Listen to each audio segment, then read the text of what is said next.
চট্টগ্রামে জাতীয় পতাকা অবমাননার অভিযোগে রাষ্ট্রদ্রোহ মামলায় সম্মিলিত সনাতনী জাগরণ জোটের মুখপাত্র চিন্ময় কৃষ্ণ দাসকে ফাঁসির আদেশ দিয়েছেন আদালত।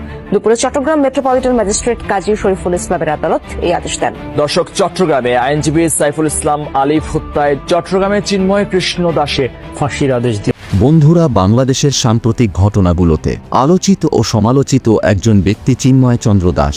এই নামটি কেবল বাংলাদেশে নয়, এটি ভারত ও বাংলাদেশের রাজনৈতিক মঞ্চেও এই নামটি নিয়ে আলোচনা হচ্ছে। তার বিরুদ্ধে অভিযোগ তিনি জাতীয় পতাকাকে অবমাননা করেছে। তাছাড়া তিনি বিভিন্ন মঞ্চে উস্কানিমূলক বক্তব্য দিয়েছেন এবং তিনি চট্টগ্রাম আদালতের আইনজীবী সাইফুল ইসলাম আলিফকে হত্যা করেছে এই ইসকন। তাছাড়া ভারতের প্রধানমন্ত্রী বাংলাদেশকে বিপদে ফেলতে গিয়ে নিজেই বিপদে পড়েছেন।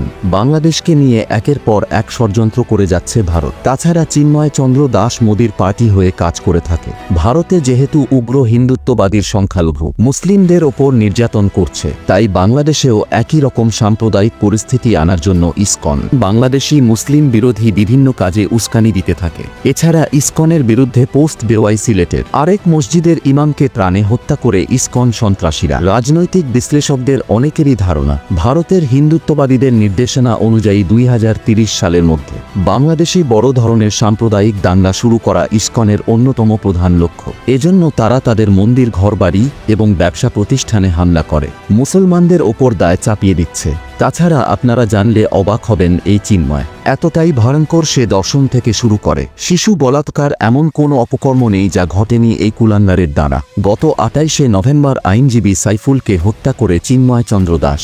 তো এর জন্য তাকে গ্রেপ্তার করে আইনের আওতায় আনা হয়।